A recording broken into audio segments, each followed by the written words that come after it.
ရေထဲမစိမ့်ခင်မှာပဲယာဟာလက်ထဲကအရက်ပလင်းကိုတကြိုက်လောက်အားရပါရမော့လိုက်ပြီးကျန်တဲ့တစ်ဝက်ကိုတော့သူမရဲ့ဘဲနဲ့ကြီးရဲ့လေချောင်းလေးကိုလောင်းထည့်ပေးလိုက်တယ်ပြီးတော့သူမရဲ့ဘိုးဘွားပိုင်အဆောင်လက်ထွက်ဘက်ကိုတွေးချစ်စအသားလဲတို့လိုက်ပြီးနှစ်ယောက်သားမြစ်ထဲကိုအတူတူဒိုင်ဗန်ထိုးဆင်းသွားကြတော့တာပေါ့အရက်ရှင်တက်လာတဲ့ဘဲနဲ့ကြီးကအရှင်ဟုံနဲ့ရှေ့ကိုတိုးဝင်သွားပြီးသူမကိုမြင့်ရဲ့အနှက်ဆုံးနေရာစီတရွတ်တိုက်ဆွဲခေါ်သွားပါတော့တဲ့ပဝင်းစင်တစ်ခုလုံးကအမှောင်ထုနဲ့တိတ်ဆိတ်ချင်းတွေကကြီးဆိုးလို့နေတဲ့အဲ့ဒီအချိန်မှာပဲရီစာဟာဂါထာမန်နဲ့တကူကိုတိုးတိုးလေးရွတ်လိုက်ပြီးရှေ့တဲ့တဲ့ကိုအားရပါရလက်သီးနဲ့တစ်ချက်ထိုးလိုက်တဲ့အခါဟိုးအမောင်တို့တွေကနေကြီးမားလာတဲ့ရုပ်တုကြီးတစ်ခုရဲ့ဦးကောင်းကရုပ်တရက်ကြီးပေါ်လာပါလေရောသူမလည်းလက်နေတဲ့မိကိုထုတ်ရုပ်တုကြီးရဲ့ညာဘက်မျက်လုံးငင်ထဲကိုထိုးကြည့်လိုက်ပြီးဘာမှတွန်းဆုပ်မနေပဲအထဲကိုအသားလေးတိုးဝင်သွားခဲ့တယ်နှစ်ပေါင်းများစွာကြုံတွေ့ခဲ့ရတဲ့ရတနာရှာဖွေတွေလောက်ရဲ့အတွေ့အကြုံရကြောင်နိုင်ငံဘောကအကြောင်းတစ်ချောင်းလက်နဲ့စမ်းပြီးရှေ့ကိုတိုးသွားခဲ့တယ်အဲ့ဒီချိန်မှာပဲမြေပြင်ကြီးတစ်ခုလုံးပြင်းပြင်းထန်ထန်တုန်ခါလာပါတော့တယ်ရုပ်တုကြီးရဲ့ဦးကောင်းထဲမှာဝှက်ထားတဲ့ရှေးဟောင်းစက်ကွင်းရံတရားကြီးနိုးထိုးလာတာပေါ့စက္ကန့်ပိုင်းအတွင်းမှာပဲလောင်ကူထဲကရေတွေကတဖြည်းဖြည်းချင်းလျော့ကျသွားပြီး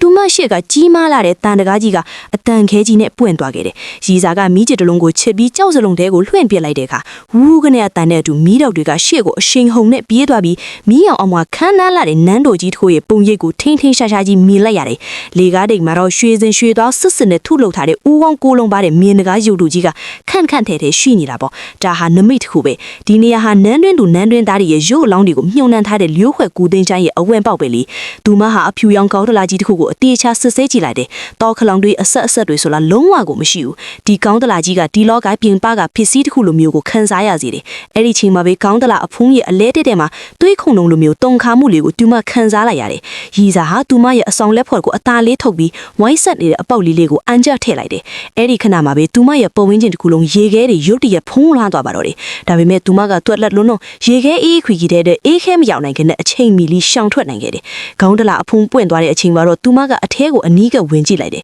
အထဲကယူလောင်းရဲ့မျက်နှာဖုံးကိုခွာဖို့ကြိုးစားလိုက်တဲ့အခါဦးကောင်းနောက်ကဝှက်ထားတဲ့လျိုးဝက်စမ်းပြတဲ့နတ်ဖပူလက်ရင်းမှုစားဆောင်ကိုတွေ့လိုက်ရတယ်။ဒါပေမဲ့ဘာမှထပ်ပြီးမလေ့လာရသေးခင်မှတဲ့နန်းတော်ကြီးရဲ့ကိုယ်တိုင်ဖျက်ဆီးစင်တကအလုတ်လုတ်သွားပါတော့တယ်။ရွှေရောင်နန်းတော်ကြီးကမွေးတေချုံးတန်လိုအတန်ကြီးနဲ့ပြိုကျလာပြီးရုပ်တုကြီးတွေကအစိတ်စိတ်အမွှားမွှားထစ်ကုန်တယ်။ရီစာကတော့ရွှေတွေပေါ်မှာလောဘမတက်ပဲအသက်ရှင်ဖို့ကိုပဲရွေးချယ်ခဲ့တယ်။ရှိသမျှအာရင်ကုန်တုံးပြီးအပြင်ကိုအသက်လွတ်ထွက်ပြေးခဲ့ရတယ်။သူမဟာယရနာတွေကိုတော့ထောခဲ့ရတယ်။ဒါပေမဲ့ယရနာတွေထပ်ပိုတန်ဖို့ရှိတဲ့နတ်ဖပူလက်ရင်းမှုစားဆောင်ကိုတော့လက်ထဲမှာကြစ်ပါအောင်စုပ်ကိုက်ထားနိုင်ခဲ့တယ်။အဲ့ဒီစားဆောင်ထဲမှာတော့တခြားမြက်20အောက်ချီမှာဝှက်ထားတဲ့ရတနာတိုက်တွေရဲ့လျိုးဝှက်ချက်တွေရှိနေတာပေါ့